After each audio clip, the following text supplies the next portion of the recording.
رب اعوذ بک من همزات الشیاطین واعوذ بک رب ان یحضرون۔ بسم اللہ الرحمن الرحیم۔ الحمد للہ وسلام علی عبادہ الذین اصطفیٰ ولعنۃ الدائمۃ الباقیۃ علی اعدائہم اجمعین من الآن الی قیام یوم الدین۔ اما بعد، اوصیکم ونفسی بتقوی اللہ۔ وقال علی بن ابی طالب علیہ الصلوۃ والسلام: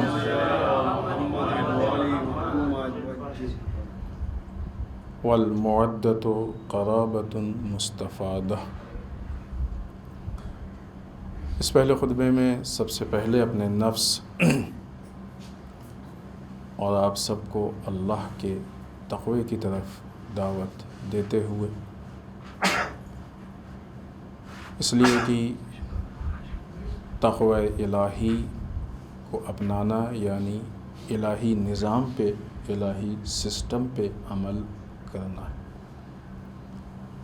تقوی الہی کو اپنانے کا مطلب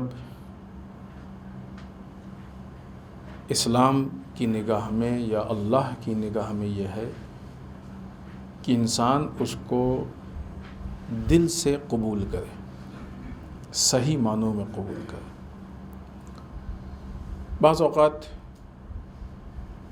جب انسان کسی نظام یا سسٹم کو دل سے نہیں قبول کرتا ہے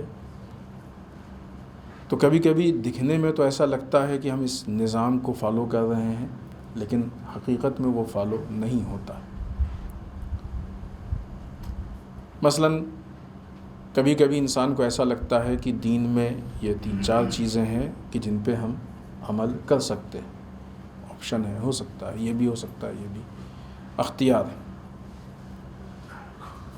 ایسی صورت میں انسان ان آپشنز میں کس کو اپناتا ہے؟ اگر وہ یہ دیکھ رہا ہے کہ اس میں سے ہمارے لیے آسان کون سا ہے، ہمارے لیے مفید کون سا ہے، ہمیں پسند کون سا ہے، تو یہ ایک الگ نوعیت ہے۔ اور اگر انسان یہ دیکھ رہا ہے کہ نہیں، آسان ہو کہ نہ ہو سکتا ہے مشکل ہو، سخت ہو، پسند ہو، نہ ہو، اس میں سے اللہ کو کون سا زیادہ پسند ہے، تو ایک الگ نوعیت ہے۔ تقوی الہی کو یعنی الہی نظام کو، کسی بھی سسٹم کو دل سے اپنانے کا مطلب یہ ہے کہ انسان اپنی پسند کو نہیں دیکھے بلکہ اس نظام و سسٹم کے بنانے والے کی پسند کو دیکھے۔ یہ چیز اس میں کوالٹی پیدا کرتی ہے۔ یہ چیز جب بڑھتی جاتی ہے آہستہ آہستہ، کبھی بھی انسان یکبارگی گمراہ نہیں ہوتا ہے، آہستہ آہستہ راستے کو بدلتا ہے، ٹریک سے باہر نکلتا ہے۔ انسان پہلے آسان ڈھونڈتا ہے جہاں پہ آپشن ہوتا ہے، پھر جب آپشن نہیں دکھتا ہے تو پھر آپشن معلوم کرتا ہے کہ بھائی یہ مسئلہ ہمارے سامنے آ گیا، اب اس میں کیا آپشن ہے، کچھ ہے ہو تو ڈھونڈ کے لائیں تاکہ اس میں سے ہم آسان ڈھونڈیں۔ آپشن میں سے ڈھونڈنا یا آپشن پیدا کرنا یہ دینداری نہیں ہے۔ یہ انسان در واقع اللہ کی پرستش نہیں کر رہا ہے، اپنے خواہشات کی پرستش کر رہا ہے۔ ٹھیک ہے کہ وہ محدود دائرے میں کہ کس حد تک اللہ نے ہم کو اجازت دی ہے اور جس حد تک، لیکن پھر آہستہ آہستہ اس کا دل مرتا جاتا ہے، پھر وہ سوچتا ہے کہ چلو مکروہ بھی تو ہے تو کوئی مشکل نہیں ہے، کر لیتے ہیں، اس کو چلتا ہے۔ پھر نعوذ باللہ استغفر اللہ اس کے ذہن میں آتا ہے اب ایک آدھ مرتبہ حرام ہو گیا، کیا استغفار کر لیں گے۔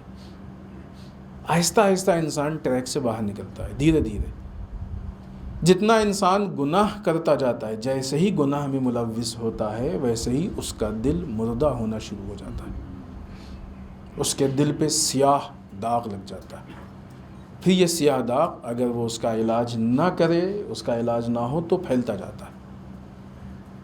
وہ آہستہ آہستہ جتنا سیاہ داغ پھیلتا ہے در واقع اس کا دل مردہ ہوتا ہے۔ دل کے مردہ ہونے کا مطلب یہ کہ انسان اچھائیوں کو ایکسیپٹ کرنے کے لائق نہیں رہ گیا ہے، برائیوں کو ایکسیپٹ کرنے کے لیے اس کا دل آمادہ ہو گیا۔ دل میں اگر ایک سیاہ نقطہ، ایک پوائنٹ، ایک ڈاٹ آ گیا ہے تو اس حد تک اچھائیوں کو اپنانے کے لائق نہیں ہے، دل مر گیا برائیوں کے لیے۔ حتیٰ اس حد تک انسان آ جاتا ہے کہ پھر اس کو برائی نہیں لگتی ہے، اس کا دل، نفس مر جاتا ہے، جو نفس برائیوں پہ ملامت کرتا ہے، جس کو ہم نفس لوامہ کہتے ہیں۔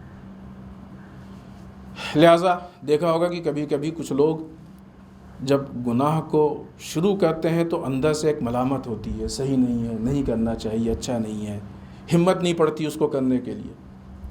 لیکن جب وہ کرنے لگتے ہیں، ایک مرتبہ کرتے ہیں تو تھوڑا سا ہمت بڑھتی ہے، دوسری بار کرتے ہیں، آہستہ آہستہ پھر ان کا دل مردہ ہو جاتا ہے، پھر ان کو نہیں ایسا محسوس ہوتا ہے کہ ہم کچھ غلط کر رہے ہیں، نہیں کرنا چاہیے، نہیں، ان کو غلط لگتا ہی نہیں ہے۔ ایک وہ مقام آ جاتا ہے کہ جہاں پہ ان کو یہ لگتا ہی نہیں کہ یہ غلط ہے، غلط کو کرتے ہیں اور لگتا نہیں کہ غلط ہے۔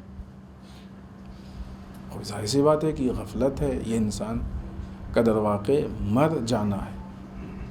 یہ یقیناً تفصیلی گفتگو ہے کہ کبھی انشاءاللہ گفتگو کریں گے کہ انسان اس دنیا میں زندہ رہنے کے بعد بھی کتنی طریقے سے مرا ہوا ہوتا ہے۔ زندہ انسان بھی، زندہ جسے ہم کہتے ہیں، وہ کئی اعتبار سے مرا ہوا ہے، روایات میں ہے یہ۔ مرا ہونے کا مطلب یہ ہے کہ جو زندگی کی علامتیں ہیں، زندگی کی علامت ہوتی ہے، کسی بھی انسان کے بارے میں ڈاکٹر کیسے طے کرتا ہے کہ یہ زندہ ہے کہ مرا ہے؟ علامتیں ہیں زندہ ہونے کی، اگر علامتیں نہیں پائے جائیں تو مرا۔ اسی طریقے سے انسان کے نفس کے زندہ ہونے کی علامتیں، اگر وہ علامتیں نہیں ہیں تو انسان مرا ہوا ہے۔ جسم کی علامتوں کو معلوم کرنا یہ میڈیکل سائنس سکھاتا ہے، نفس کی علامتوں کو معلوم کرنا یہ دین، اخلاق اور اللہ کا نظام سکھاتا ہے۔ دونوں کو ہمیں بیلنس کر کے چلنا ہوگا، دونوں اعتبار سے۔ جسم کی حیات یا جسم کی زندگی ہمارے اختیار میں نہیں ہے، لیکن نفس کی حیات، نفس کی زندگی ہمارے اختیار میں اس حد تک ہے کہ جسم کے مرنے کے بعد بھی ہم نفس کو زندہ رکھ سکتے ہیں۔ اس حد تک اللہ نے نفس کی حیات کو ہمارے اختیار میں دیا ہے۔ مر جائے جسم، ختم ہو جائے جسم، یقیناً اچھے لوگوں کا جسم قبر میں باقی رہتا ہے، لیکن بالفرض اگر جسم ختم ہو گیا، نام و نشان بھی اس کا ختم ہو جائے، لیکن نفس باقی رہ سکتا ہے۔ یہ نفس کی حیات ہے، یہ اللہ نے ہمارے، یہ اسی نظام و سسٹم پہ کہ انسان اپنے آپ کو اللہ کے حوالے۔ لہٰذا اطاعت، نظام کو اپنانا، یعنی اس معنی میں ہے کہ انسان آپشن نہیں ڈھونڈے، انسان اللہ کی مرضی کو ڈھونڈے۔ اسی کی طرف قرآن مجید نے اشارہ کیا ہے۔ بسم اللہ الرحمن الرحیم، رضوان من اللہ اکبر، اللہ کی ذرا سی رضا کائنات کی سب سے بڑی چیز ہے۔ اور اسی کا نام ولایت ہے کہ انسان اپنے نفس کو اللہ کے حوالے کر دے۔ ولایت اسی کو کہتے ہیں۔ ولایت مطلب کیا؟ جو ہمارا ولی ہے، ہمارا نفس اس کے کنٹرول میں ہو۔ اللہ ہمارا ولی ہے تو ہمارا نفس اللہ کے کنٹرول میں ہو۔ جب ہمارا نفس اللہ کے کنٹرول میں ہے، رسول کے کنٹرول میں ہے، ائمہ اطہار کے کنٹرول میں ہے، تو پھر ہم کیسے یہ تلاش کر سکتے ہیں کہ بچنے کا راستہ مل جائے، آسان مل جائے، ہماری پسند کی چیز مل جائے، خدا نخواستہ نعوذ باللہ گناہ کی طرف؟ یہ ممکن ہے کہ ایک انسان گناہ کر رہا ہے اور اس کا ولی اللہ ہو؟ یہ ہو سکتا ہے؟ نہیں ہو سکتا ہے۔ ہو سکتا ہے زبان سے دعویٰ کرتا ہو۔ ایک انسان گناہ کر رہا ہے، اس کے ولی رسول ہیں۔ ایک انسان گناہ کر رہا ہے، اس کے ولی مولا کائنات ہیں؟ نہیں ہو سکتا ہے۔ جس وقت ہم گناہ کر رہے ہیں، ہم جس کو فالو کر رہے ہیں وہ ہمارا ولی ہے۔ یہ عملی رشتہ ہے، یہ رشتے عمل سے ثابت ہوتے ہیں۔ لہذا تقوی الہی، اللہ کے نظام کو دل سے اپنانا، اپنے وجود کے ساتھ اپنانا۔ آئیے اس کے بعد امیر المومنین مولا متقیان حضرت علی بن ابی طالب علیہ الصلوۃ والسلام کے کلمات قصار میں سے کلمہ کی، جس میں 13 پوائنٹس اخلاقی، اور اس پہ ایک ایک کر کے گفتگو ہو رہی ہے۔ اس میں سے آج ہماری گفتگو 12ویں پوائنٹ پہ ہے، جس میں امام ارشاد فرماتے ہیں والمودۃ قرابۃ مستفادہ، مودت یعنی محبت ایک ایسی قرابت ہے، ایک ایسی نزدیکی ہے، قربت ہے، ایک ایسا رشتہ ہے کہ جو اکتسابی یعنی کسب حاصل کی ہوئی ہے، انسان اس کو خود سے حاصل کرتا ہے، خود سے لیتا ہے، اپناتا ہے۔ کچھ چیزیں ہوتی ہیں کہ جو اللہ کی طرف سے دی ہوئی ہوتی ہیں، کچھ چیزیں ہیں کہ جو اللہ نے ہم کو اختیار دیا ہے، راستہ بتایا ہے، نظام دیا ہے، اور اس کو ہمیں آ کے خود سے اپنانا ہوتا ہے۔ دنیا کا یہ ایک سسٹم ہے اور ایک نظام ہے دنیا کا کہ بہرحال محبت سے دنیا میں رشتے بڑھتے ہیں۔ محبت ایک ایسی زبان ہے کہ جس کو جانور بھی سمجھتا ہے، محبت واقعی محسوس ہو جاتی ہے، یہ دل کا تعلق دل سے پیدا کرتی ہے۔ لہٰذا کبھی کبھی یہ اللہ کی طرف سے کچھ رشتے ہوتے ہیں جو بنائے ہوئے ہوتے ہیں، جیسے مثلاً بھائی بھائی کا رشتہ ہے، بھائی بہن کا رشتہ ہے، اس طرح کے جو رشتے ہیں وہ اللہ کی طرف سے ہوتے ہیں۔ لیکن کچھ رشتے ایسے ہیں کہ جو ان رشتوں سے ہٹ کے ہوتے ہیں، کہ جہاں پہ مثلاً بھائی بھائی کا رشتہ نہیں ہوتا، باپ بیٹے کا رشتہ نہیں ہوتا ہے، یہ بنائے ہوئے رشتے نہیں ہوتے ہیں، لیکن انسان جہاں پہ ایک دوسرے سے کوئی رشتہ نہیں ہے، کوئی نسبت نہیں ہے، وہاں پہ محبت کی بنیاد پہ آپس میں ایک رشتہ پیدا ہو جاتا ہے، اور یہ رشتہ کبھی اتنا مضبوط ہو جاتا ہے کہ محبت کی بنیاد پہ وہ آپس میں بھائی جیسے، سگے بھائی جیسے ہو جاتے ہیں، حتیٰ کبھی سگے بھائی سے زیادہ نزدیک ہو جاتے ہیں۔ یہ جو دوستی ہوتی ہے کہ جہاں پہ آپس میں کوئی رشتہ داری نہیں ہے اور محبت کی بنیاد پہ ایک دوسرے سے نزدیک ہو گئے، اتنے نزدیک ہو گئے کہ بہت زیادہ قربت ہو گئی، ایک دوسرے کا ہر اس پہ ساتھ دینے کو تیار ہیں، مدد کرنے کو تیار ہیں، سپورٹ کرنے کو تیار ہیں، سب کچھ۔ یہ جو رشتہ ہوتا ہے اس رشتے کو کہتے ہیں جو انسان نے حاصل کیا ہے خود سے، اس کو اکتسابی، کہ جس کی طرف مولا کائنات نے اشارہ کیا کہ محبت ایک ایسی چیز ہے کہ جس کو انسان حاصل کرتا ہے، خود سے حاصل کرتا ہے۔ یہاں پہ یہ جو رشتہ ہوتا ہے، بعض اوقات رشتہ داری میں انسان کچھ نہیں کر، بعض کیا بہت رشتہ داری مجبوری ہے، جو جس کا بھائی ہے وہ ہے، جو جس کا بیٹا ہے وہ ہے، لیکن دوست میں انسان کو اختیار ہوتا ہے۔ صالح دوست، بہترین دوست کا انسان انتخاب کر سکتا ہے، چن سکتا ہے اچھے دوست کو کہ جو اس کی رہنمائی کرے، جو اس کو صحیح راستے کی طرف۔ یہ اور بات ہے کہ پھر انسان دوست بھی اپنے ہی حساب سے ڈھونڈتا ہے نا۔ دوست بھی، اگر کوئی ایسا دوست ہے، ابھی آگے اس پہ وقت رہا تو بات کریں گے، اگر کوئی ایسا دوست ہے کہ جو ہم کو برائیوں کی طرف متوجہ کر رہا ہے کہ دیکھو یہ غلط چیز ہے چھوڑ دو، تو اور ہم نہیں چاہتے ہیں سننا، تو پھر نہیں پڑتی، دوستی ختم ہو جاتی۔ کیوں؟ کیا ہے، بار بار تو ہم کو ٹوکا کرتے ہو ہے نا، یا مزاج آدمی یہ چاہتا ہے کہ ہم جو کچھ کر رہے ہیں دوست اس میں ہماری ہیلپ کرے، یہ دوستی کا تقاضا نہیں ہے۔ تو بہرحال یہ دوستی کی بنیاد پہ انسان کے اندر محبت پیدا ہو جاتی ہے، اور جو دوستی کا مسئلہ ہے، اگر دوست صالح ہے اور نیک ہے تو اسلام میں اس کو بہت اہمیت دی گئی ہے۔ نیک اور صالح دوست کو اسلام میں بہت زیادہ اہمیت دی گئی ہے، بہت زیادہ روایتیں ہیں خود دوست سے متعلق، اس کے شرائط سے متعلق۔ بعض روایات ہم آپ کی خدمت میں یہاں پیش کر رہے ہیں۔ خود مولا کائنات حضرت علی ابن ابی طالب علیہ السلام فرماتے ہیں صدیق و اقرب الاقارب، جو اقارب یعنی نزدیک ترین لوگ ہیں، ان میں سے سب سے قریب ترین جو ہوتا ہے وہ صدیق یعنی دوست۔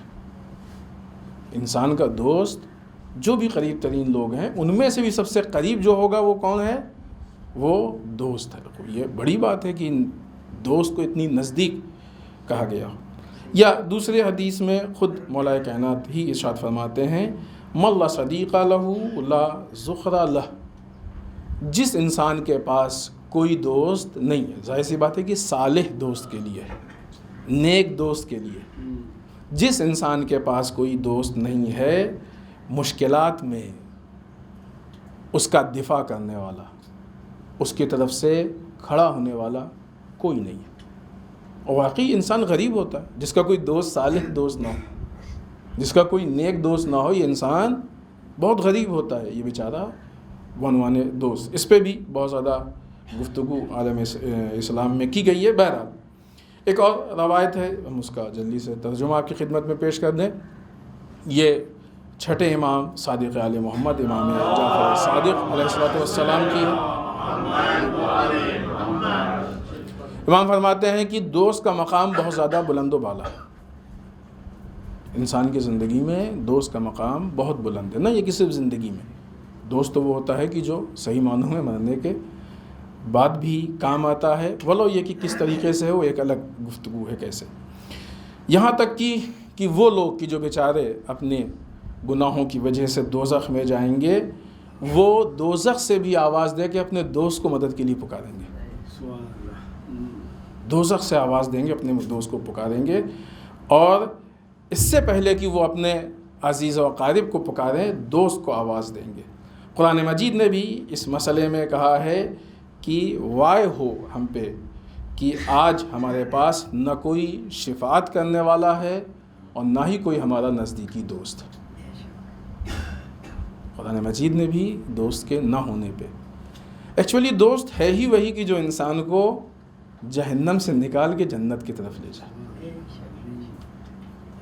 یہ کام وہاں نہیں, یہ یہیں ہوگا. یہ کام یہاں ہوگا, دنیا میں ہوگا. دوست کا کام یہی ہے کہ وہ انسان کو جہنم سے نکالے. صحیح معنوں میں دوست کی پہچان خود ایک بہت بڑا مسئلہ ہے. لوگ یہ سمجھتے ہیں ہمارا دوست وہ ہے کہ جو ہماری واہ واہی کرے, ہر چیز میں ہماری تائید کرے, ہر چیز میں ہم جو بھی کہیں یا جو بھی کرنا چاہیں ہمارے خواب کو پورا کرے. نہیں, یہ دوست نہیں ہے. اتفاقاً یہ دوست کی شکل میں کہ جسے ہم دوست سمجھ رہے ہیں یہ دشمن ہے. ہماری ہر خواہش کو پورا کرنے کے اسباب پیدا کرنے والا یہ صحیح معنوں میں دوست نہیں ہے, یہ دشمن ہے. بہت سے موقع پہ تو دوست ہوتے ہی نہیں. دوست ہمارے حالات کا دوست ہوتا ہے جس کو ہم اپنا دوست سمجھتے ہیں. جو لوگ ہمارے پاس شہرت کی وجہ سے ہیں وہ شہرت کے دوست ہیں, ہمارے دوست نہیں ہیں. جو لوگ اقتدار کی وجہ سے ہیں وہ اقتدار کے دوست ہیں, ہمارے دوست نہیں ہیں. جو لوگ دولت کی وجہ سے ہیں وہ دولت کے دوست ہیں, ہمارے دوست نہیں ہیں. اپنے دوست کو پہچانے کہ ہمارا دوست کون ہے. ہمارا دوست وہ ہے کہ جو ہم کو برائیوں سے نکالنے کی. یہ اور بات ہے کہ پھر اس قسم کا دوست برداشت نہیں ہو پاتا ہے. انسان برداشت کیوں نہیں ہوتا ہے وہ ایک الگ مسئلہ ہے. اب یہ واقعی گفتگو بہت طولانی گفتگو ہے, لیکن بہرحال کسی حد تک جتنا وقت ہے. اس لیے نہیں برداشت ہوتا ہے کہ انسان کے اندر خود پسندی پائی جاتی ہے, خود محوری پائی جاتی ہے. میں جو کچھ ہے, ہم جو کچھ کر رہے ہیں صحیح ہے. وہ دروازہ بند ہوتا ہے کہ جہاں پہ انسان یہ سوچنے کی کوشش کرے کہ ہمارے یہاں بھی عیب پائے جاتے ہیں. تبھی تو انسان سوچے گا نا کہ جو بھی ہم کہہ دیں وہ ساری چیز کی تائید ہونی چاہیے. یہ تو نہیں ہو سکتا ہے کہ انسان جو بھی کہے ہر چیز کی تائید, جو بھی ہم سوچیں, جو بھی ہمارا ارادہ ہو, جو بھی ہمارا فیصلہ ہو سب صحیح. اگر اس معیار پہ دوست ڈھونڈا جائے گا تو پھر ظاہر سی بات ہے کہ وہ بظاہر دوست ہوگا. اور اکثر اوقات ایسے لوگ دوست نہیں ہوتے ہیں. ایسے لوگ وہ ہوتے ہیں کہ جن کو اپنا کوئی مطلب پورا کرنا ہوتا ہے, خود کے فائدے کے لیے اظہار دوستی کرتے ہیں. صحیح معنوں میں یہ دوست نہیں ہوتے ہیں. اظہار دوستی, دوست وہ ہے کہ جو حقیقتوں سے آگاہ کرے.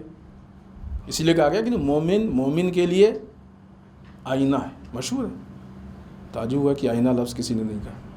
مومن کے لیے آئینہ ہے. آئینے کا کام کیا ہے؟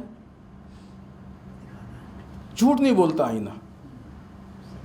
جو حقیقت ہے, جیسی آپ کی باڈی ہے, جیسی شکل ہے ویسی ہی دکھائے گا سامنے. اگر دھبا لگا ہے, میل ہے, خرابی ہے, گندگی کچھ بھی ہے وہ دکھائے گا, اور صفائی ہے وہ دکھائے گا. جھوٹ نہیں بولے گا. یہ صفت دوست میں, یا دوست کے لیے کچھ صفات ہیں, شرائط ہیں. ایسے دوست نہیں بنانا چاہیے. کسی کو بھی دوست بنا دیا. یا دوسرے الفاظ میں کہا جائے کہ دوست کا جو معیار ہے یا دوست بنانے کے شرائط ہیں وہ مادی شرائط ہے ہی نہیں. دوست بنانے کے لیے, دوست بنانے کے لیے نفس روحانی شرائط ہے. جھوٹا نہیں ہونا چاہیے, شجاع ہونا چاہیے. اتنی تو ہمت ہو کہ کم سے کم آپ کے سامنے آپ کی بات تو کر سکے. جس کے اندر اتنی ہمت نہیں ہے کہ آپ کے سامنے آپ کی بات کرے, وہ آپ کا دفاع کہیں اور کیا کرے. نہیں کرے گا وہ کہیں اور آپ کا دفاع. آپ کو بچا تو سکے، جہنم کی آگ سے بچا سکے، خطرات سے بچا سکے، مشکلات سے بچا سکے. لہٰذا اس کے اندر ایک صفت یہ ہو کہ آئینے کی طریقے سے سچ بولے. اچھائی ہو تو اچھائی بیان کرے، برائی ہو تو برائی بیان کرے، نہ بڑھا چڑھا کے بیان کرے نہ اس کو چھوٹا کر دے. آئینہ ایک دم کلیئر، صاف، جو بھی ہے صاف و شفاف پیش کرے. چونکہ معاشرے میں معیار بگڑ گیا ہے، جس طریقے سے آئینہ ہمارے سامنے سچ بولتا ہے، اسی طریقے سے اگر لوگ سچ بولنے لگے لوگ دوستی چھوڑ دیتے. یہ اور بات ہے کہ آئینہ نہیں توڑتے، کیونکہ انہوں نے ذہن میں طے کر لیا ہے کہ یہ آئینہ جھوٹ نہیں بولے گا، لہٰذا وہ ایکسیپٹ کرتے ہیں. دوست سے چونکہ توقع ہے کہ ہمارے پاس ایسے افراد ہیں کہ جو ہماری ہاں حضوری اور واہ واہی کریں گے، لہٰذا وہ توڑ دیتے ہیں. اگر یہ معیار بن جائے، یہ معلوم ہو جائے کہ نہیں کوئی جھوٹ نہیں بولے گا، سب سچ بولیں گے، تو انسان پھر دوستی بھی نہیں چھوڑے گا. وہ معیار چونکہ گر گیا ہے، معیار جب گر جاتا ہے تو پھر انسان اپنی پسند کی چیز ڈھونڈتا ہے. اہم ترین جو صفت ہے اس کے لیے وہ وفاداری. جو انسان اللہ کا وفادار نہیں ہے، جو انسان دین کا وفادار نہیں ہے، وہ اپنے دوست کا وفادار نہیں ہو سکتا. اور اگر اللہ کا اور دین کا وفادار ہے تو حق بیانی سے کام لے گا، پھر اس وقت جھوٹ نہیں بولے گا. حقیقی معنوں میں جو محبت اور مودت ہے دوست سے، وہ اس حق پسندی اور ان شرائط کی بنیاد پہ ہے. ورنہ جس کے اندر یہ شرائط نہیں پائے جائیں، وہ اس کا مطلب کسی اور سے محبت کرتا ہے، کسی اور چیز سے محبت کرتا ہے. آپ سے متعلق آپ کے پاس کوئی ایسی چیز ہے کہ جس سے وہ محبت کر رہا ہے، آپ سے محبت نہیں کر رہا ہے. اس چیز کو نہیں کھونے دینا چاہتا ہے، اس لیے وہ آپ کو برداشت کر رہا ہے. یہ الفاظ شاید ہو سکتا ہے کہ عجیب لگیں، تلخ لگیں، لیکن حقیقت ہے، یہ حقیقت ہے. لہٰذا انسان اگر اپنے وجود کو محفوظ کرنا چاہتا ہے، بچانا چاہتا ہے، تو پھر اس کو یہ پہچاننا پڑے گا. اور دوسری چیز بہت اہم ہے، جس طریقے سے دنیا کا ہر سرمایہ جب انسان کماتا ہے تو اس کے حفاظت کی ضرورت ہوتی ہے، اسی طریقے سے دوست بنانے کے بعد اچھے دوست کی حفاظت کی بھی ضرورت ہے. وہ خود ایک گفتگو ہے کہ اگر اختلاف پیدا ہو جائے تو اس کو حل کیا جائے، ناراض ہو جائے تو اس کو راضی کیا جائے. بہت ساری چیزیں ہیں. اچھے دوست کو انسان محفوظ رکھے، ہاتھ سے نہ جانے دے. اگر اچھا دوست ہاتھ سے چلا گیا تو بہت بڑا سرمایہ نکل گیا اس کے ہاتھ سے، بہت بڑا سرمایہ. غریب ترین ہے وہ انسان کی جس کے پاس کوئی اچھا دوست نہ ہو. اس پہ بھی بہت ساری حدیثیں ہیں، ہم نے بعض حدیثیں پیش کی، لیکن ظاہر سی بات ہے کہ اتنی حدیثوں پہ یہ ساری گفتگو مکمل نہیں ہوتی ہے. بسم اللہ الرحمن الرحیم. انا اعطیناک الکوثر فصل لربک وانحر ان شانئک هو الابتر.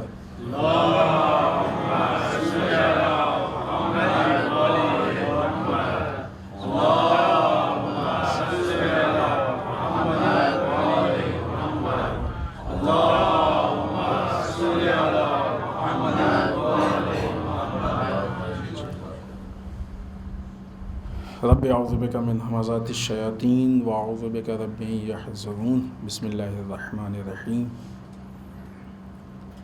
الحمد للہ الذی لا یبلغ مدحته القائلون ولا یحصی نعماء العدون ولا یودی حقه المجتہدون. اللہم صل وسلم علی صاحب الدعوة النبویہ.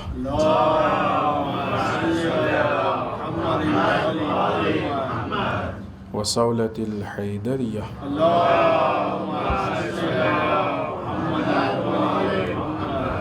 والعصمة فاطمیہ.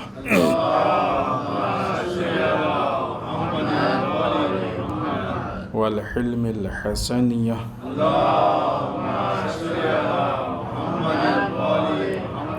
والشجاعة الحسینیہ.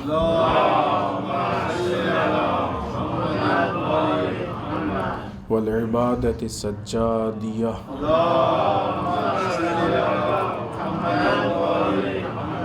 والآثار الباقریہ.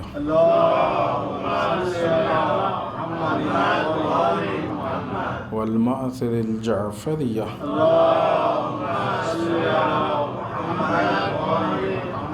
والعلوم الکاظمیہ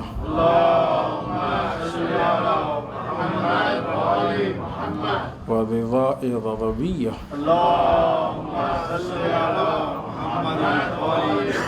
والجود التقویہ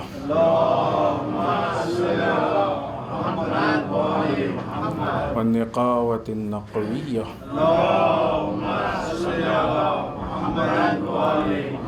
والہیبة العسکریہ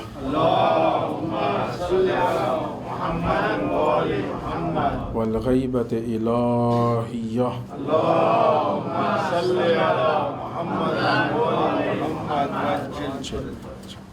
ولعنة الدائمة الباقية على أعدائهم أجمعين من الآن إلى قيام يوم الدين.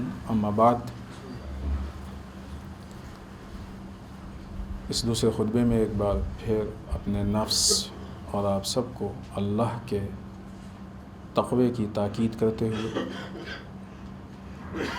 اس ہفتے کے مناسبات میں سب سے پہلی مذہبی اور اہم ترین مناسبت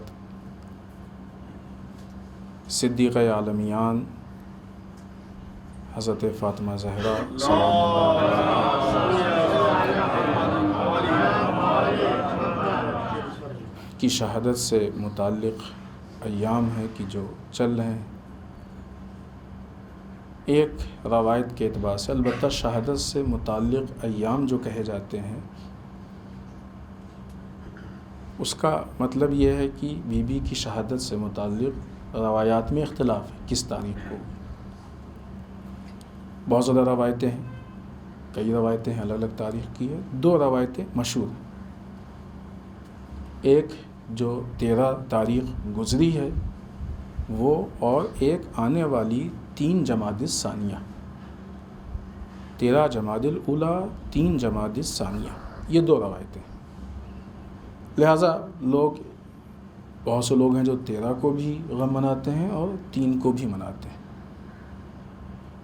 اس کا مطلب یہ نہیں ہے کہ 13 سے لے کے 3 تک یہ سارے دن اس اعتبار سے غم کے ایام ہے کہ انسان شادی نہیں کر سکتا ہے، کوئی خوشی کا ایسا نہیں. اس بیچ ولادت کی بھی تاریخ ہے اور ایسا، یہ 2 تاریخیں غم کی تاریخ ہے. ان تاریخوں میں ہم وہ ساری جو احتیاط اور جو پرہیز ہیں وہ اپنی جگہ، لیکن اس اعتبار سے کہ ان تاریخوں کے سے پہلے بھی ہم نے عرض کیا ہے، نہ یہ کہ صرف 3 جمادی ثانیہ، خود 20 جمادی ثانیہ جو بی بی کے ولادت کی تاریخ ہے، 13 سے لے کے 20 تک ہم لوگ بی بی سے متعلق سیرت، کردار، تعلیمات، خطبہ آپ کا، ان ساری چیزوں کو پڑھنے، سمجھنے اور اپنانے کی کوشش کریں.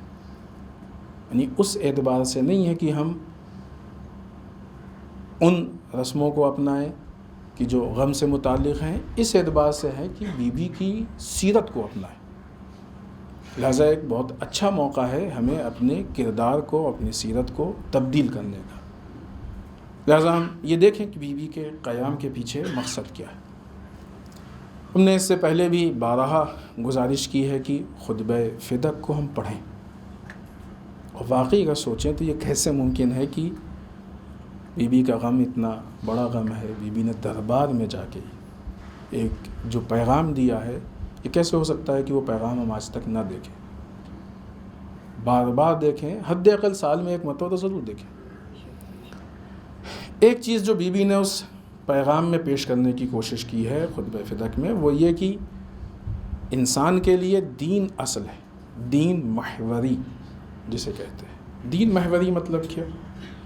وہ چیز کی جو کسی بھی نظام سسٹم کے لیے یا کسی بھی چیز کے لیے محور ہو، کہ اس کے چاروں طرف ساری چیزیں گھومیں، اسے کہتے ہیں اصل، بنیاد، جڑ. مشکل اس وقت کیا تھی؟ بی بی جو خطبہ ارشاد فرما رہی تھیں، ان لوگوں کے سامنے ارشاد فرما رہی تھیں کہ جو بظاہر دین کے ذمہ دار تھے، لیکن ان کے ہاں دین محوری نہیں تھی، دین اصل نہیں تھا ان کے ہاں. یہ چیز اسلام کے لیے زیادہ نقصان دہ، کیونکہ یہاں پہ عام آدمی دھوکہ کھا جاتا ہے. وہی سمجھتا ہے کہ یہ مذہبی پلیٹ فارم ہے، مذہبی جگہ ہے، یہاں سے ہم کو مذہب مل رہا ہے، اور صحیح معنوں میں یہی وہ جگہ ہے کہ جہاں سے مذہب نہیں ملتا ہے، یعنی مذہب کی شکل میں لا مذہبیت. دین کی شکل میں بے دینی. لیکن اگر ایسے حالات نہ بھی ہوں پھر بھی ہماری زندگی میں دین محوری ہونا چاہیے، اصل دین ہونا چاہیے. ابھی ہمارے عام طور سے زندگی میں کیا ہے؟ دنیا محوری ہے، اصل دنیا ہے. ہم اصل دنیا کو لے کے چلتے ہیں، اس دنیا کے سپورٹ کے لیے، اس کو لینے کے لیے جہاں پہ دین مددگار ثابت ہوتا ہے وہاں دین کو لے لیتے ہیں.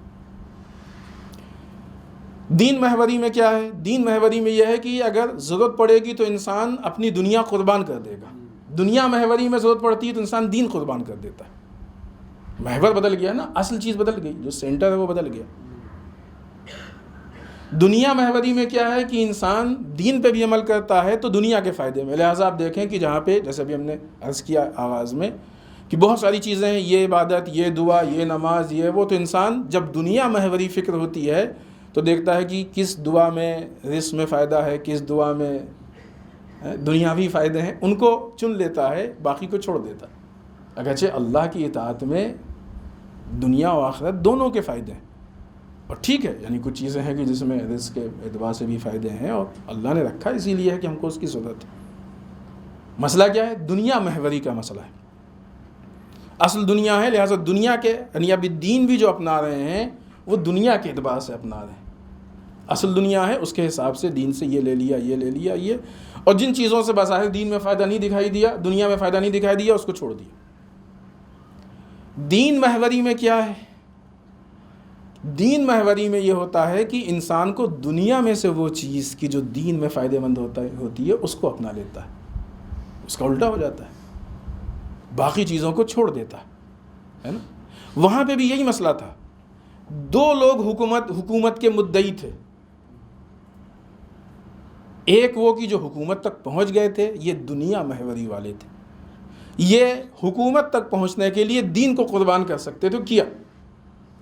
صدیقہ طاہرہ چاہتی تھی کہ مولا کائنات آئیں. مولا کائنات دین محوری والے تھے، لہٰذا مولا کائنات دین کے لیے حکومت کو قربان کر سکتے تھے، اور کیا. یہ فرق تھا. تو گویا صدیقہ طاہرہ کا جو انقلاب ہے وہ انقلاب ان دونوں چیزوں کو جدا کرتا ہے.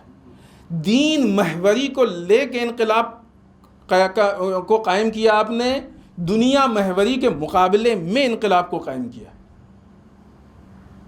یہ صدیقہ طاہرہ کے اہداف میں سے ہے. آپ کی جو خطبے میں گفتگو ہے، اس گفتگو میں آپ نے دین محوری کی طرف اشارہ کیا ہے. پورا سسٹم بتایا ہے، دین بتایا ہے، عقائد بتائے ہیں، احکام بتائے ہیں، لوگوں کے حالات بتائے ہیں، تم کل کیسے تھے.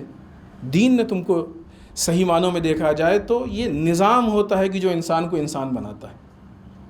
سسٹم انسان کو، انسان کی شکل انسانوں والی ہے، لیکن اگر اس کے اندر اخلاق، کام کرنے کا طریقہ، سوچنے کا طریقہ انسانوں والا نہ ہو تو یہ انسان حیوان سے بدتر ہے، حیوان سے زیادہ خطرناک ہے. اور ہیں ایسے انسان. نے یہ بات یہیں پہ عرض کی اس سے پہلے کہ انسانوں کو جتنا نقصان انسانوں سے پہنچا ہے اتنا حیوانوں سے بھی نہیں پہنچا ہے. کتنے انسانوں کو حیوانوں نے قتل کیا ہوگا یا کھا گئے ہوں گے، لیکن کتنے انسانوں کو انسانوں نے قتل کیا ہوگا یا برباد کر دیا ہوگا. انسانوں سے زیادہ ہے. انسانوں کے حقوق حیوان نہیں چھینتا ہے، انسان چھینتا ہے. کیوں؟ اس لیے کہ اس کے اندر جو سافٹ ویئر ہے وہ انسانیت، نظام نہیں ہے، وہ انسانیت والا. اسلام ہے کہ جس نے اس کے اندر یہ انسانیت کے نظام کو، اس سافٹ ویئر کو انسٹال کیا، اس کو انسان بنایا. شکل انسان کی ہے، اصل انسان اسلام نے بنایا. صدیقہ طاہرہ نے اس لیے قیام کیا. اس پوائنٹ کو دیکھیں. لہٰذا اگر دین محوری ہمارے لیے ہوگی تو پھر اب ہم دین کو سیکھنے کی کوشش کریں گے، اس کے فلسفے کو سمجھنے کی کوشش، ایک ایک پوائنٹ کو غور کرنے کی کوشش کریں گے کہ نظام کیا ہے، کیوں دین ہم کو ان چیزوں سے روکتا ہے، کیوں ان چیزوں کی طرف دعوت دیتا ہے، کیوں ہم کو اس چیز کی طرف لے کے جاتا ہے، ظلم کے خلاف کیوں آواز اٹھاتا ہے، بولنے کو کیوں کہتا ہے، چپ رہنے کو کیوں کہتا ہے. پھر وہ ساری چیزیں ہم سوچنے کی کوشش کریں گے، اس پہ عمل کرنے کی. لہٰذا ایک پوائنٹ جو صدیقہ طاہرہ کے اس خطبے سے محسوس ہوتا ہے، اخذ ہوتا ہے، وہ یہ کہ اصل جو ہے وہ دین ہے. پریکٹیکل شکل میں پھر وہ دین جو صدیقہ طاہرہ کا جملہ بھی ہے اور خطبہ فدق میں ہے کہ جس میں بی بی ارشاد فرماتی ہیں کہ ہماری اطاعت و اطاعت ہونا نظام للملہ، ہماری اطاعت ملت کے لیے سسٹم. کتنے لوگ ہیں کہ جو بی بی کی سیرت کو پہچانتے ہیں یا پڑھا؟ بی بی کہہ رہی ہے ہماری اطاعت تمہارے لیے سسٹم ہے، نظام ہے. جب ہم کو نظام معلوم نہیں تو ہم کیسے نظام پہ عمل کر رہے ہیں؟ یعنی اس کا مطلب کہ ہم بے نظام ہیں، بد نظم ہیں، منظم نہیں ہیں.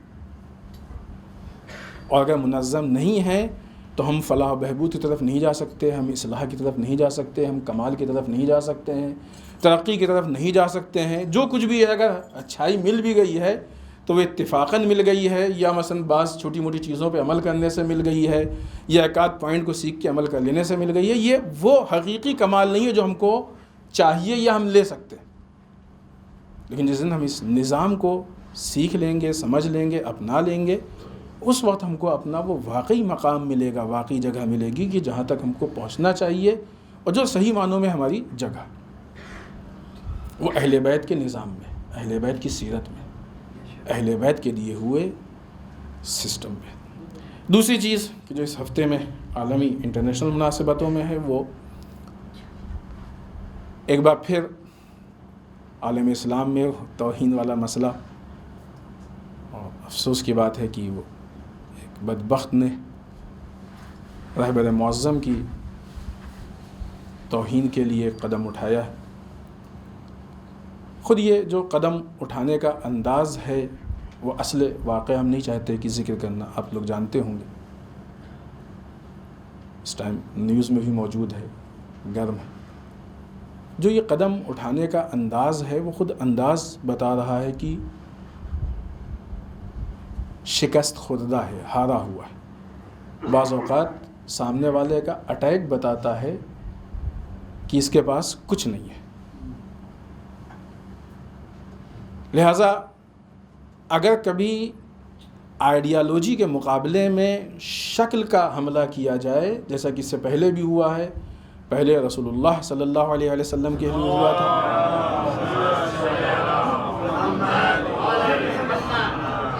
ظاہر ہے کہ رسول کی ذات اصل ہے آئیڈیالوجی کے لیے، دین کے لیے. حملہ کیا گیا تھا بعنوان شکل.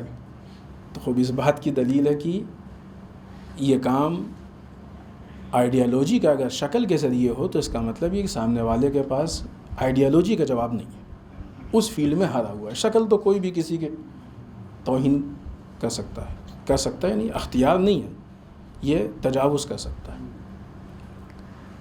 جو رسول کی فلم بنائی گئی اس میں بھی الزامات تھے، اور ظاہر سی بات ہے کہ دشمن ان ساری چیزوں میں ناکام ہوا ہے، ذلیل ہوا اور شرمندہ ہوا ہے. نہیں معلوم ان لوگوں کو ذلیل ہونے کا کیوں اتنا شوق ہے کہ ہر کچھ دنوں کے بعد قدم اٹھاتے ہیں اور ذلیل ہوتے ہیں، رسوا ہوتے ہیں، اور پھر اگلا قدم اٹھانے کی کوشش کرتے ہیں. ابھی انہوں نے اس راستے کو چھوڑ کے آ کے رہبر معظم سے متعلق اس طرح کی چیز پیش کی ہے. یہاں پہ بھی مسئلہ یہی ہے کہ شکل سے متعلق ہے. رہبر معظم اس وقت پوری دنیا میں جو ان کی مقبولیت ہے وہ شکل کی بنیاد پہ نہیں ہے کوئی آدمی جو کہے کہ چہرے کی بنیاد پہ ہم رہبر کو رہبر مانتے ہیں. جو ان کی مقبولیت ہے وہ نظام کی بنیاد پہ ہے، آئیڈیالوجی کی بنیاد پہ. سامنے والے نے نظام کا جواب نہیں دیا، اس کا مطلب کہ نظام کے مسئلے میں اس نے پہلے ہی اپنی شکست قبول کر لی. شکست خوردہ ہے، ہارا ہوا انسان زیادہ چھٹپٹاتا ہے، زیادہ ہاتھ پیر مارتا ہے، اور وہی چیز اس کو زیادہ پھنساتی ہے اور ناکامی کی طرف لے کے جاتی ہے. آج ہم صرف اس پوائنٹ پہ گفتگو کریں گے کہ یہ ہر کچھ دنوں کے بعد اسلام یا اسلام سے متعلق شخصیات یا آج خود رہبر معظم کو لے کے یہ قدم کیوں اٹھایا گیا. دیکھیں اگر آپ لیڈرشپ کو دیکھیں تو ایک لیڈرشپ کی جس کا جگہ جگہ پہ ذکر ہوتا ہے اسلام میں، ایک لیڈرشپ جو ہوتی ہے وہ حق کی ہوتی ہے اور ایک ہوتی ہے لیڈرشپ باطل کی. حق کی لیڈرشپ میں باطل کی کوئی جگہ نہیں ہے، کیونکہ اگر باطل کو ایکسیپٹ کر لیں گے تو حق پھر نہیں پھیل سکتا ہے، فساد. باطل کی لیڈرشپ حق کو ایکسیپٹ نہیں کر سکتی ہے، کیونکہ پھر اس کا وجود باقی نہیں رہ جائے گا. یہ اصل مسئلہ وہی ہے. اس کے علاوہ بھی بعض چیزیں ہیں لیڈرشپ سے متعلق کہ جو لیڈرشپ کو نقصان پہنچاتے ہیں. وہ کچھ ایسے لوگ ہوتے ہیں کہ جو خواہشات کے اسیر ہوتے ہیں، خود محوری والے ہوتے ہیں، تو وہ پھر دوسرے کی لیڈرشپ کو برداشت نہیں کر پاتے ہیں، دوسرے کی لیڈرشپ کو ایکسیپٹ نہیں کرتے ہیں، ولو یہ کہ کبھی وقتی طور پہ انہوں نے مصلحتاً خاموش رہ کے ظاہراً قبول کر لیا، لیکن بعد میں کبھی نہ کبھی وہ مسئلہ کھل کے سامنے آتا ہے۔ ائمہ کے زمانے میں بھی یہ چیزیں سامنے آئیں اور یہ مسائل و مشکلات سامنے آئیں۔ ایران جس دن سے انقلاب کی کامیابی کے اثرات سامنے آئے، اس دن سے ایران کی لیڈرشپ کا اس پورے باطل نظام نے اس کی مخالفت شروع کر دی، کیونکہ اس کو معلوم ہے کہ یہ حق کی لیڈرشپ ہے، اور اس نے یہ محسوس کیا ہے کہ جب یہ کامیاب ہوگا تو یہ ہم کو ختم کر دے گا۔ دونوں آئیڈیالوجی کا فرق دیکھیں آپ، دونوں آئیڈیالوجی میں کیا ڈیفرنس ہے۔ جو آئیڈیالوجی کی جس کی مسلسل مخالفت ہو رہی ہے، اتنی ساری مخالفت کے باوجود بھی الحمدللہ آج وہ باقی ہے اور دن بدن قوی سے قوی تر ہوتی جا رہی ہے، اور آنے والے وقت میں انشاءاللہ اصل قوت کھل کے سامنے آئے گی۔ اس نے دنیا کو ایجوکیشن دیا، اس نے عدل و انصاف دیا، اس نے ٹیکنالوجی دی، ہر فیلڈ میں کام کیا۔ ایران کے کیا حالات تھے وہ سامنے آ گئے، جو ساری چیزیں تھیں۔ اور نہ یہ کہ مسئلہ صرف ایران کا ہے، جب حق کی لیڈرشپ ہوتی ہے تو وہ انسانیت کی لیڈرشپ ہوتی ہے۔ باطل کی لیڈرشپ والے اپنے ملک کے فائدے کے لیے دوسروں پہ ظلم کرتے ہیں، حق کی لیڈرشپ کسی پہ بھی ظلم نہیں کرتی۔ لہٰذا دنیا میں شاید پہلی مرتبہ ایسا سسٹم آیا ہو کہ جہاں بغیر کسی پارٹی بازی کے دنیا کے کسی کونے پہ اگر ظلم ہو تو یہ لیڈرشپ ہے کہ جو آواز اٹھاتی ہے، اس کے لیے کوئی پارٹی بازی نہیں۔ اگر آج فلسطینیوں میں یہ طاقت ہے کہ وہ پتھر لے کے اسرائیل کے مقابلے میں کھڑے ہیں تو اس کے پیچھے کون؟ یہ طاقت کس نے دی ان کو؟ جس وقت دنیا افغانستان کو برباد کرنا چاہ رہی تھی، اس وقت افغانی مظلوم عوام کی حمایت کا کس نے اعلان کیا؟ جب دنیا عراق کو برباد کرنا چاہ رہی تھی تو اس وقت جا کے اس مظلوم و بے سہارا عوام کا سپورٹ کس نے کیا؟ بغیر کسی وجہ کے سیریا کی لیڈرشپ کو جب گرانا چاہ رہے تھے، کس نے سپورٹ کیا؟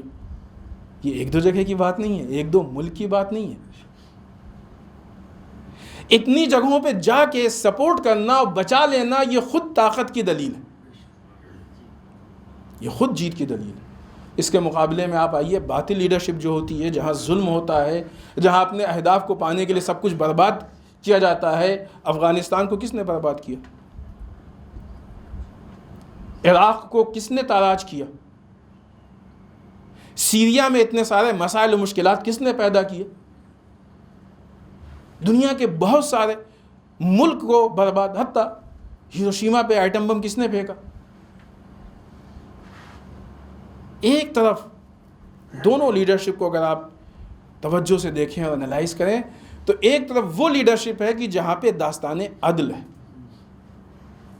عدل و انصاف، دنیا میں عدل و انصاف کو قائم کرنا ہے، اور ظاہر ہے کہ عدل و انصاف کو قائم کرنے کے لیے قیمت چکانی پڑتی ہے۔ انہوں نے قیمت ادا کی ہے اور عدل و انصاف کے لیے قیام کیا۔ اس کے مقابلے میں امریکہ، اسرائیل، فرانس، جو بھی اس طرح کے ممالک ہیں، ان کی داستان ظلم اتنی طولانی ہے کہ شاید ایک دو نشست میں بیان بھی نہیں ہو سکتی۔ عوام کو مار دیا، عوامی ایروپلین گرا دیا، جہاز گرا دیا، نہ کہاں کا کوئی معیار نہیں، کوئی اصول نہیں، کوئی قانون نہیں۔ کتنے بے گناہوں کو مارا ہے، کتنے بے گناہوں کو برباد کیا ہے، کتنوں کے گھر اجاڑ دیے ہیں، کتنی پوری بستیاں اجاڑ دی ہیں، پوری آبادیاں تاراج کر دی ہیں، نسلیں پوری بگڑ گئیں۔ تو آپ سوچئے کہ وہ لیڈرشپ اس عدل و انصاف والی لیڈرشپ کو کیسے برداشت کر سکتی ہے؟ تو صحیح معنوں میں انسان شکل کسی کی بھی بگاڑنا چاہے ظاہری، لیکن کردار کی شکل ان کی اتنی بگڑی ہوئی ہے کہ اس کو چاہ کے بھی یہ ٹھیک نہیں کر سکتے۔ اسی کردار کی بگڑی ہوئی شکل کو چھپانے کے لیے یہ اس طریقے سے چھٹپٹا کے اور اپنی کمیوں کو پورا کرنے کی کوشش کر رہے ہیں، لیکن نظام ظلم سے ربط رکھنے والی جو بھی ذات ہو وہ اس چیز کی طرف متوجہ اس کو ہونا چاہیے کہ جب بھی وہ اپنے بچاؤ کے لیے حملہ کرتی ہے تو سامنے والے کا نقصان نہیں ہوتا ہے، اس کے گناہ کھل کے سامنے آتے ہیں، اس کی حرکتیں کھل کے سامنے آتی ہیں۔ یہ ایک مرتبہ پھر اس بات کا موقع ہے کہ دنیا اس بات کو پہچانے اور دنیا کے سامنے یہ پیش کیا جا سکے کہ یہ والی آئیڈیالوجی نے دنیا کو کتنا نقصان پہنچایا، انسانیت کو کتنا نقصان پہنچایا، اچھی اور صحیح آئیڈیالوجی کو کتنا نقصان پہنچایا۔ دونوں اعتبار سے انٹرنیشنل معاملات میں بھی اس پہ گفتگو، خود انڈیا کو لے کے بھی گفتگو ہو سکتی ہے۔ اس سارے سسٹم میں آپ دیکھیں نظام عدل نے ساتھ دیا ہے ہمارا، نظام ظلم نے تو ہم سے خالی اپنا فائدہ اٹھایا ہے، اپنا مطلب پورا کیا ہے۔ اور دنیا میں ابھی دوست کی گفتگو تھی تو اس طرح کے لوگ کسی کے دوست نہیں ہوتے ہیں۔ ہمیں یاد ہے کہ کسی موقع پہ جب ہم لوگ وہاں پہ پڑھتے تھے، اگرچہ ابھی بھی طالب علم میں، بہرحال امریکہ کا پیغام آیا تھا کہ ہم سے دوستی کر لو ورنہ پچھتاؤ گے۔ تو رہبر نے جواب دیا تھا کہ جو تم سے دوستی کرے گا وہ بھی پچھتائے گا، جو دشمنی کرے گا وہ بھی پچھتائے گا۔ ہم کو یہ دشمنی والا پچھتانا زیادہ اچھا لگتا ہے بنسبت دوستی والے پچھتانے کے۔ جو لوگ مطلب پرست ہوتے ہیں ان کی دوستی نہیں ہوتی ہے۔ ہو سکتا ہے کہ دشمنی میں نہ پچھتانا پڑے لیکن دوستی میں یقیناً پچھتانا پڑتا ہے۔